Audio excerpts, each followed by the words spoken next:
Supply, ये topic है जिसके आपको कोई मार्क्स मिलेंगे नहीं। एक टाइप का रिवीजन है कि हमने बहुत सारे पीछे जो टॉपिक पढ़े हैं उसमें हमने डिमांड भी पढ़ा है बहुत, उसमें आज बहुत ज़्यादा सी डेफिनेशन डिमांड की, डिफरेंट लॉस ऑफ डिमांड के बारे में पढ़ा हमने। उसी तरह से सप्लाई पढ़ा हमने, क्या होता है सप्लाई, लॉ ऑफ सप्लाई के बारे में पढ़ा, एक्सटेंशन, कंट्रैक्शन, इंक्रीज, डिक्रीज, इन सब के बारे में हमने पढ़ा है। आज हम थोड़ा सा यानी ये डिमांड एंड सप्लाई जो इतना स्टडी किए हमने कि इक्विलिब्रियम प्राइस पे कैसे इसका फ़र्क पड़ता है मार्केट, कि जो एक प्राइस है वो हमेशा वही रहती है, चेंज होती है, कि कैसे डिमांड घटती है या बढ़ती है, या कैसे सप्लाई घटती है या बढ़ती है। तो हमने पहले लेक्चर में पढ़ा था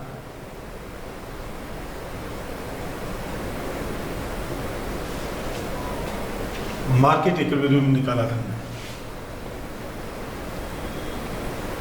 मार्केट इक्विलिब्रियम या जिसको हम बोलते हैं इक्विलिब्रियम प्राइस।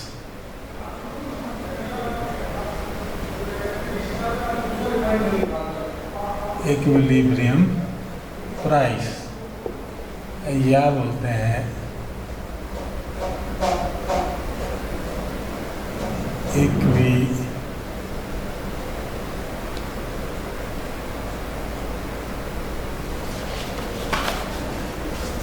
मार्केट इक्विलिब्रियम या इक्विलिब्रियम प्राइस। कि हमने कहा कि दो ऐसे फोर्सेस हैं जो जिसको बोलते हैं demand and supply forces, which determine the price.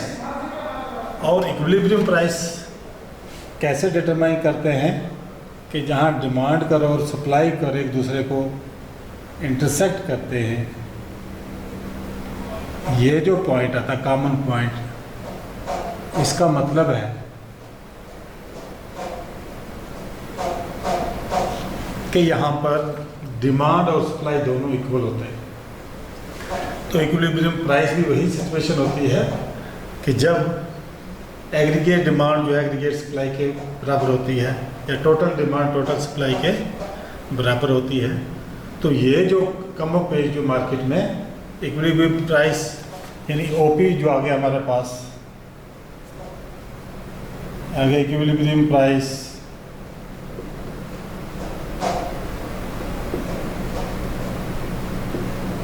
और ओ क्यू आ गया हमारे पास,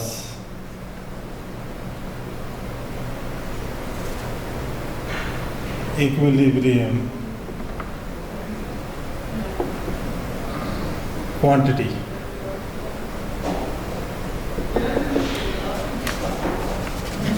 अगर कोई प्रोड्यूसर सेलर जो है प्राइस बढ़ाए या कम करेगा तो उसमें क्या होगा कि डिमांड जो है, अगर प्राइस बढ़ाएंगे तो डिमांड कम हो जाएगी, अगर प्राइस कम करें तो डिमांड बढ़ जाएगी। यानी हमने अगर देख लिया कि प्राइस अगर बढ़ती है P1 तक, OP1, और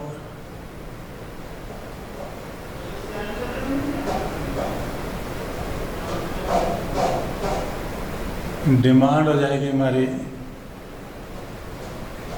OQ1, क्योंकि ये डिमांड कर रहा है, ये सप्लाई कर रहा है, ये इतनी सप्लाई हो गई, डिमांड हो गई इतनी, तो सप्लाई जब ज़्यादा होगी डिमांड कम होगी तो वो भी जो मटेरियल है वो बाज़ार में बिकेगा नहीं, एक्सेस हो जाएगा, क्योंकि लोगों के पास इतनी कैपेसिटी नहीं कि इस प्राइस पे चीज़ें खरीदेंगे। अगर मार्केट में प्राइस को डाउन किया जाता है, यहाँ पर पहुँचा दिया जाए P2,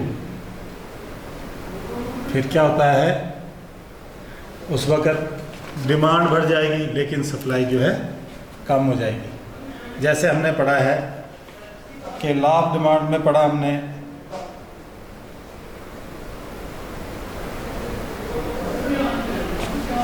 कि लॉ ऑफ डिमांड में क्या पढ़ा है, if price decreases demand increases, कि ये प्राइस अगर ओपी थी, OP2 जब पहुंचेगी तो डिमांड तब बढ़ जाएगी, लेकिन अगर प्राइस बढ़ती है तो डिमांड जो है कम हो जाएगी। पहले OQ डिमांड थी, अब OQ1 होगी। इसी तरह से लॉ ऑफ सप्लाई जो है ये कहता है कि जब प्राइस बढ़ती है, price increases, supply also increases,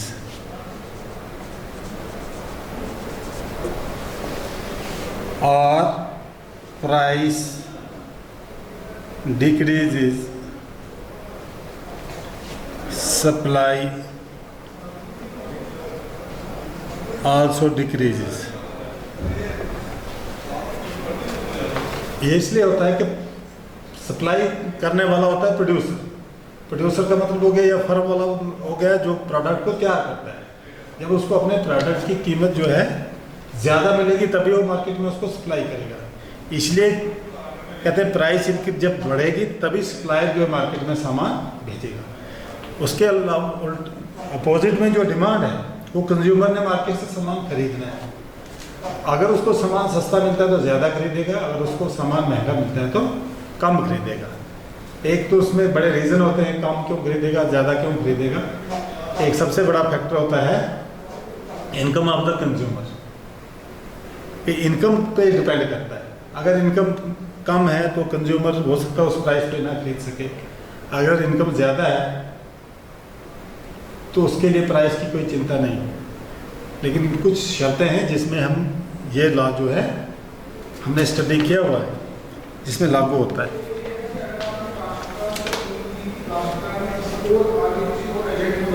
तो ये जो इक्विलिब्रियम पॉइंट है ना, इसमें कोई चेंज नहीं आती है। इक्विलिब्रियम पॉइंट को हम ई से प्रेजेंट करते हैं। इसमें कोई चेंज नहीं आती तब तक जब तक कहीं डिमांड या सप्लाई में चेंज आएगी। हो सकता है सप्लाई में चेंज आ जाए तो तब जाके इक्विलिब्रियम पॉइंट चेंज हो जाएगा। हो सकता है अगर सप्लाई बढ़ गई तो डिमांड कम हो जाएगी, तो ये डिमांड इतनी हो जाएगी, सप्लाई इतनी ज़्यादा हो जाएगी। इक्विलिब्रियम पॉइंट कहीं पर नहीं आएगी। इक्विलिब्रियम पॉइंट वहीं पर आएगा जहाँ पर डिमांड और सप्लाई इक्वल होगी। तो अगर कम ज़्यादा प्राइस होती भी, लेकिन फिर भी क्या होता है कि वो थोड़े टाइम में ही अगर कोई प्रोड्यूसर प्राइस बढ़ाता है, सामान उसका कम बिकेगा तो उसने ऑटोमेटिकली प्राइस को कम करना है। अगर इसी तरह से प्राइस को कम कर दिया उसने, जो इक्विलिब्रियम प्राइस से उसने कम कर दिया, तो उसकी सप्लाई कम हो जाएगी तो डिमांड ज़्यादा हो जाएगी। जब सप्लाई नहीं होगी तो मार्केट में क्या करेगा, डिमांड पूरी नहीं होगी तो ऑटोमेटिकली जो ये पॉइंट जो है, प्राइस जो है कहाँ पर पहुँच जाएगी, इक्विलिब्रियम प्राइस पे। तो मार्केट में ज़्यादा देर यही यानी प्रिवेल करेंगे।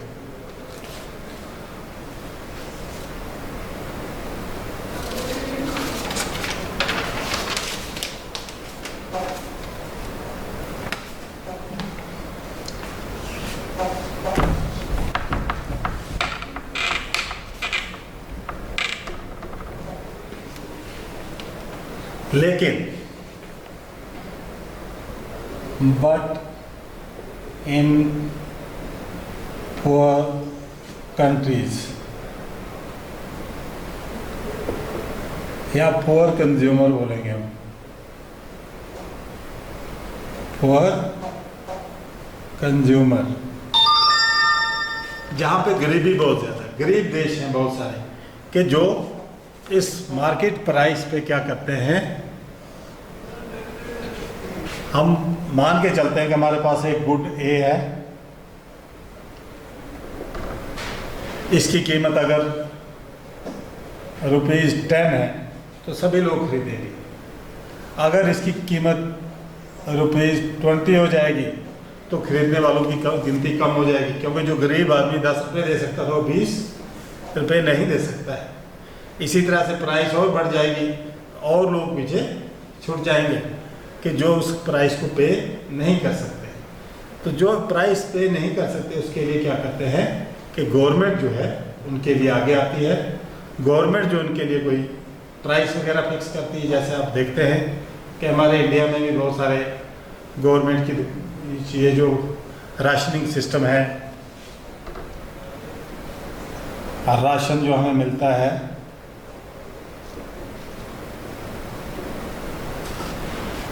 या फेयर प्राइस शॉप्स हैं,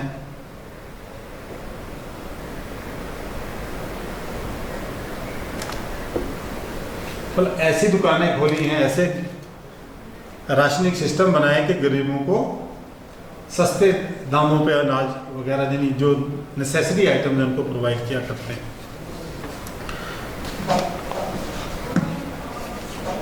तो इसके लिए गवर्नमेंट के पास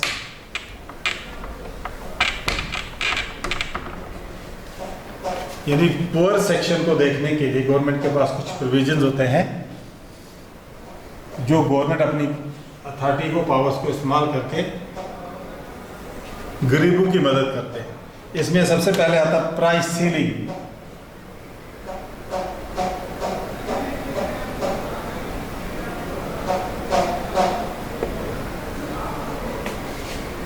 यानी मैक्सिमम प्राइस, और दूसरा है price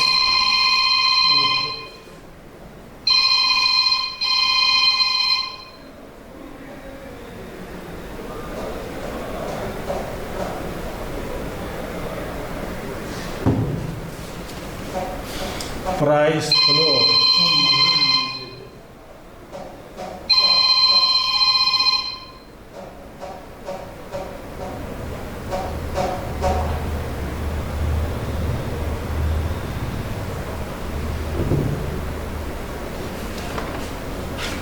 price flow minimum price.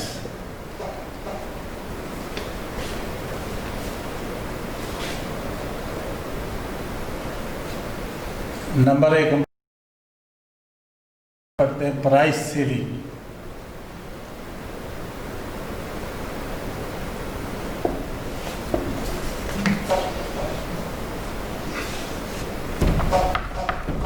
Price ceiling होता है, it is the price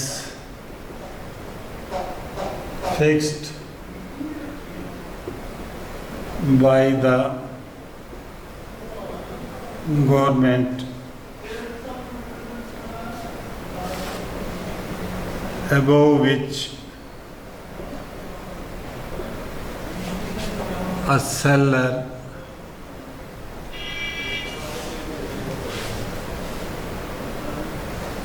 seller cannot sell his commodity। आप देखते हैं कि गवर्नमेंट कहीं कई चीज़ों में प्राइस फिक्स करती है जिसके ऊपर सेलर जो है तो बेच नहीं सकता है। तो जब उसके ऊपर सेलर वो अपनी आइटम बेच नहीं सकता है तो वो प्राइस फिक्स होकर सील हो गई, तो गरीब आदमी जो है इस रेट पर आसानी से अपना गुजारा कर सकता है। प्राइस सीलिंग होता कोई नेसेसरी आइटम्स पे, यानी नेसेसरी आइटम्स के लिए ही ये प्राइस सीलिंग है जो जीने के लिए ज़रूरी है। जैसे फूड आइटम्स हो गया, राइस हो गया, वीट हो गया, ऑयल हो गया, या उसके बाद आगे शेल्टर घर के लिए, आजकल तो गवर्नमेंट घर बनाने के लिए भी गरीबों की मदद कर रही है, या क्लाथ्स कपड़ों के लिए जो बेसिक चीज़ें ज़रूरी हैं उनमें गवर्नमेंट जो है बीच में रोल प्ले करती है, गरीब लोगों की मदद करती है। अदरवाइज आप मार्केट प्राइस पे डिपेंड करें तो गरीबों की पहुंच से वो बाहर हो सकती है बहुत सारी चीज़ें।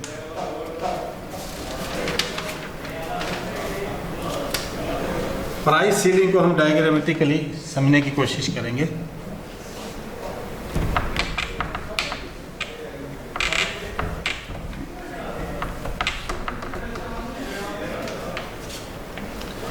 मान लो हमारे पास ये आ गया, जो हमने ग्राफ ड्रा किया था इक्विलिब्रियम प्राइस के लिए एक्स एक्सिस और वाई एक्सिस।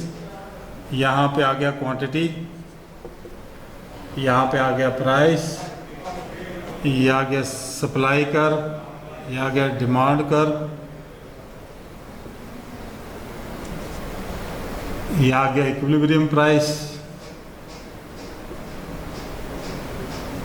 ये आ गया इक्विलिब्रियम क्वांटिटी। अब हो सकता है कि ये जो प्राइस ज़्यादा है, गरीब आदमी इसको पे नहीं कर सकते, तो सरकार क्या करती है, यहाँ पर ये प्राइस फिक्स कर देती है P1।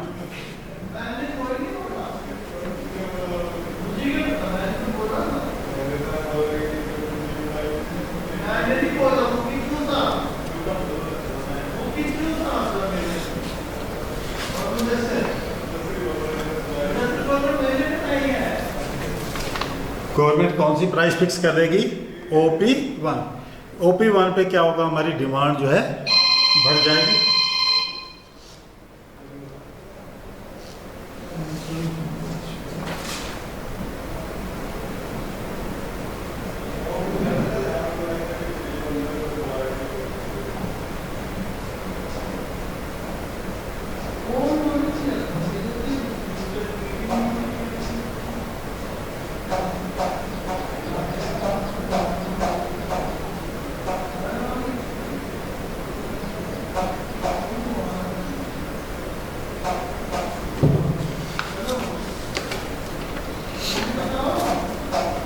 तो गवर्नमेंट जो क्या करेगी, जब ये प्राइस फिक्स कर देगी, लेकिन यहाँ पर क्या होगा, डिमांड बढ़ जाएगी, सप्लाई कम हो जाएगी।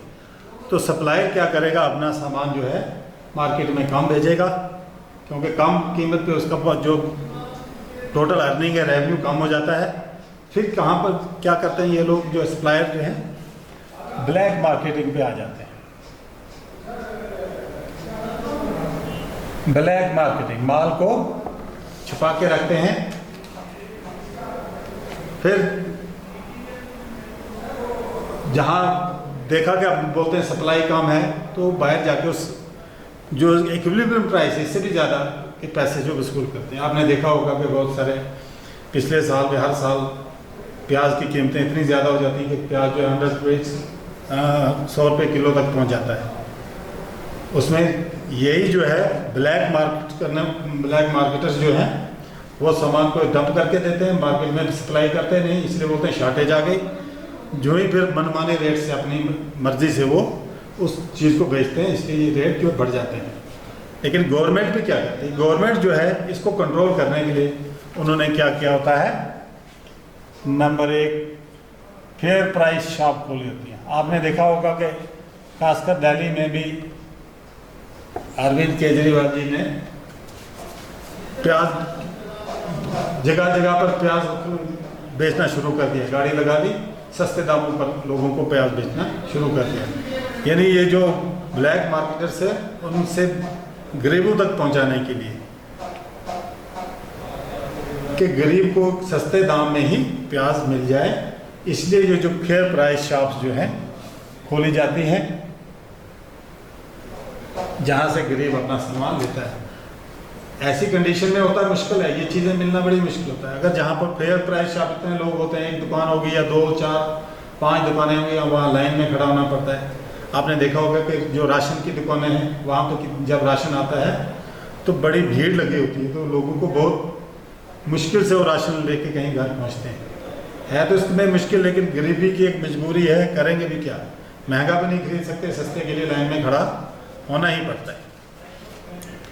तो उससे के बाद आता है प्राइस फ्लोर।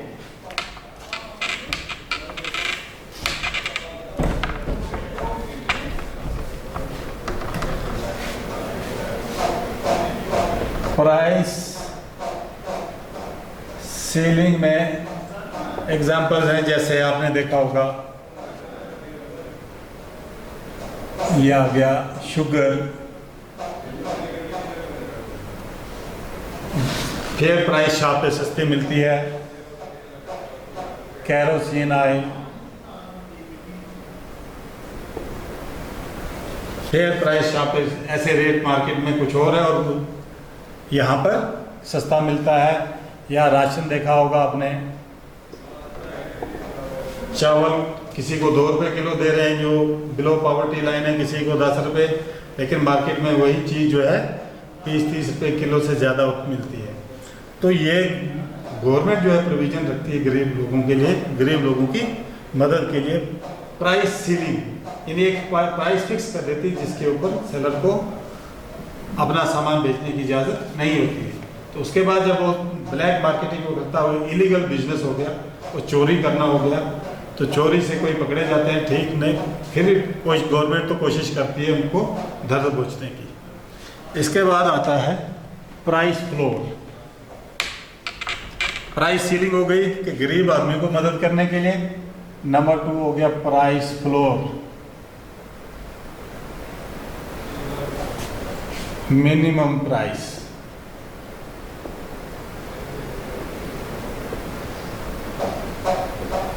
प्राइस सीलिंग में आ गया मैक्सिमम प्राइस कि सेलर जो है मैक्सिमम प्राइस जो गवर्नमेंट फिक्स करेगी उस पर बेचेगा।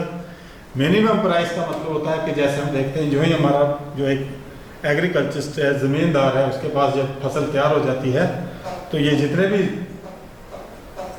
स्टॉकिस्ट हैं, वो बिजनेसमैन हैं, ये सारे उनके पास जाके तो उनको ब्लैकमेल करते हैं। ब्लैकमेलिंग का मतलब हो गया कि उन ज़मींदार के पास इतना स्टोर होता है, स्टोर नहीं होता है कि उसको संभाल के रखे अपने राशन को, अपनी जो क्रॉप को, फसल को। अगर टाइम पे नहीं बिकेगी तो उसको सड़ने का, खराब होने का खतरा रहता है, क्योंकि उसके पास इतने बड़े बड़े स्टोर तो है नहीं कि पूरे, खासकर जो है 2 फसलें हमारी जो है पैडी यानी धान जिसके चावल होते हैं और वीट, ऐसे खुले में बोरियों में डाल के ज़मींदार रखते हैं। तो जब ये बिजनेसमैन इनके पास पहुंच जाते हैं, इनको ब्लैकमेल करते हैं, सस्ते से सस्ते दाम पे खरीदना चाहते हैं, जिससे ज़मींदार का अपना जो खर्चा होता है इसके ऊपर वो पूरा नहीं होता है। इस सूरत में गवर्नमेंट क्या करती है, प्राइस फ्लोर, एक मिनिमम सपोर्टिंग प्राइस जो इस क्रॉप की फिक्स करती है, जिससे कम कोई भी बिजनेसमैन, कोई भी उनसे खरीद नहीं सकता। मिनिमम प्राइस उनको पे करने ही पड़ती है। इसको हम एक फिगर में फिर डायग्राम से समझने की कोशिश करेंगे। यह आ गया एक्स एक्सिस और वाई एक्सिस, यह आ गया क्वांटिटी, यह आ गया प्राइस, डिमांड कर, सप्लाई कर, यह आ गया इक्विलिब्रियम प्राइस,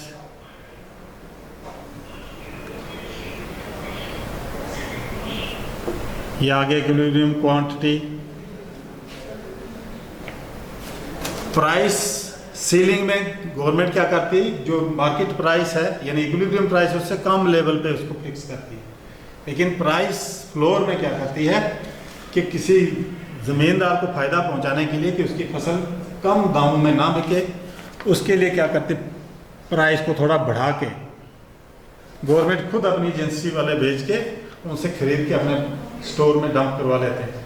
तो इतना राशन आप देखते हैं जितनी भी प्रोडक्शन है पूरे साल भर पूरी अपने कंट्री में दूसरे देशों को भी बेचते हैं। एक्सेस जो है, आज हमारा लॉकडाउन चल रहा है, काम नहीं चल रहा, लेकिन हर एक आदमी को फिर भी राशन मिल रहा है कि इसको स्टोर करके रखा हुआ है, ज़मींदारों से खरीद के रखा हुआ है। तो उस ज़मींदार के नुकसान को बचाने के लिए गवर्नमेंट क्या करती है, प्राइस फ्लोर फिक्स करती है, यानी मिनिमम प्राइस, यानी इसको सपोर्टिंग प्राइस बोलते हैं। सपोर्टिंग या सपोर्ट प्राइस फिक्स कर देते हैं। तो यहां पर जब फिक्स कर दी, सप्लाई फिर बढ़ जाएगी, डिमांड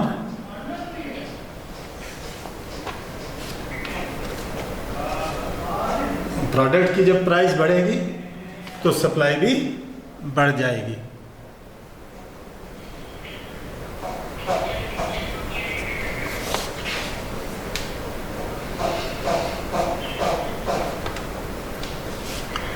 तो इस तरह से जो मिनिमम प्राइस जो है फार्मर के लिए वो कहाँ पहुँच जाएगी, पहले जो मार्केट प्राइस तो ओपी है, इससे जो ज़मींदार है उसको खर्चा भी नहीं निकलता है, कम दामों में अगर बेचेंगे उसके लिए गवर्नमेंट एक प्राइस फिक्स कर देती है कि उससे नीचे उनसे सामान कोई नहीं खरीद सकता। अगर कोई बिजनेसमैन उनसे नहीं खरीद रहा है तो गवर्नमेंट ही जमींदारों से वो सारा उनका प्रोड्यूस जो है, प्रोडक्ट जो है, अपने स्टोर में जमा करके रखती है। तो ये आ जाएगा, ये प्राइस आ जाएगी प्राइस फ्लोर, कि उसको मिनिमम एक कास्ट फिक्स कर देते हैं। उसके बाद आता है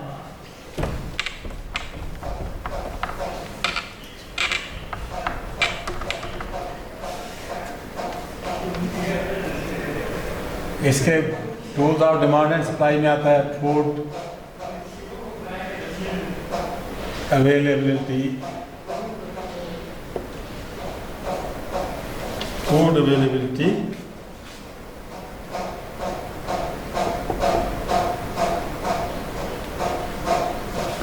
decline,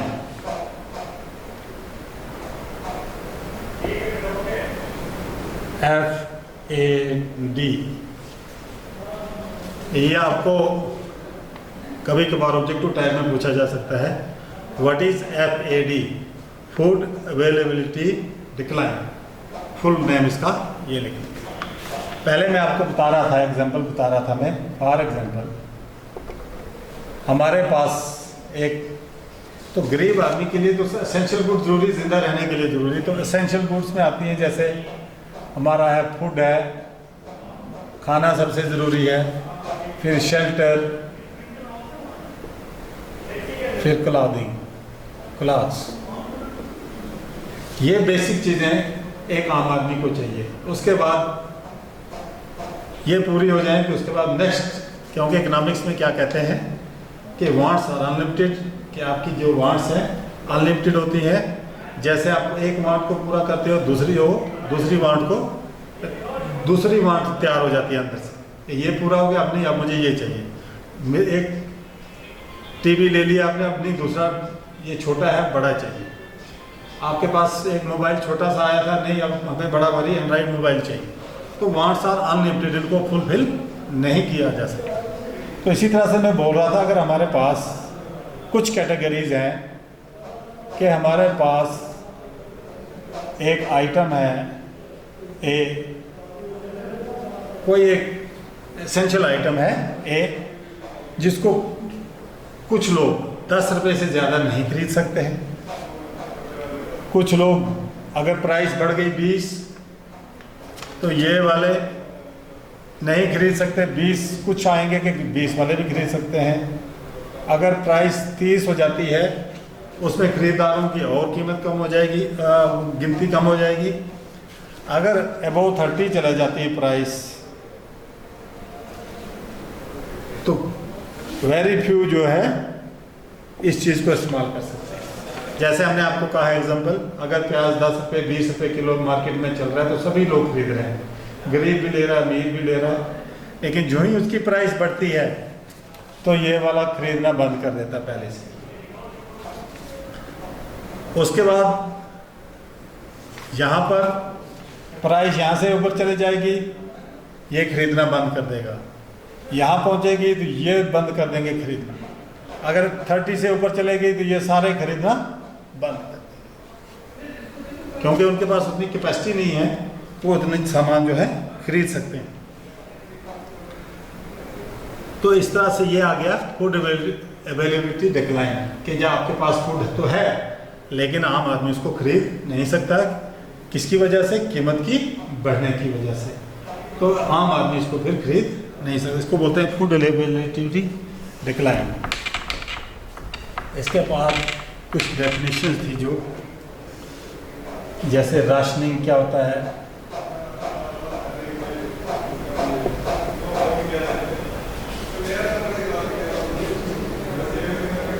it is the process of making necessary, it is the process of making necessary commodities available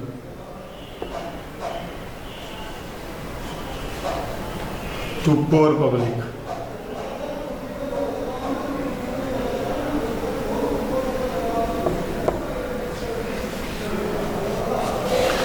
rationing का मतलब हो गया कि एक ऐसा तरीका जो नेसेसरी कमोडिटी जो है, ज़रूरी चीज़ें जो है गरीब लोगों के लिए अवेलेबल रखना, उसको बोलते हैं राशनिंग। ब्लैक मार्केटिंग मैंने आपको कहा था होता है इलीगल मार्केट, जो चोरी छुपे जो सामान इकट्ठा करते हैं और बेचते हैं। उसके बाद आता है, तो ये कुछ आइटम्स थी जिसमें tools of demand and supply में कैसे तब्दीली आती है, कैसे इनकी प्राइस कम ज़्यादा करती है, गवर्नमेंट का क्या रोल होता है, गरीब आदमी की कैसे मदद की जाती है। तो इसके साथ जो आपका जो माइक्रो इकोनॉमिक्स है कंप्लीट होती है।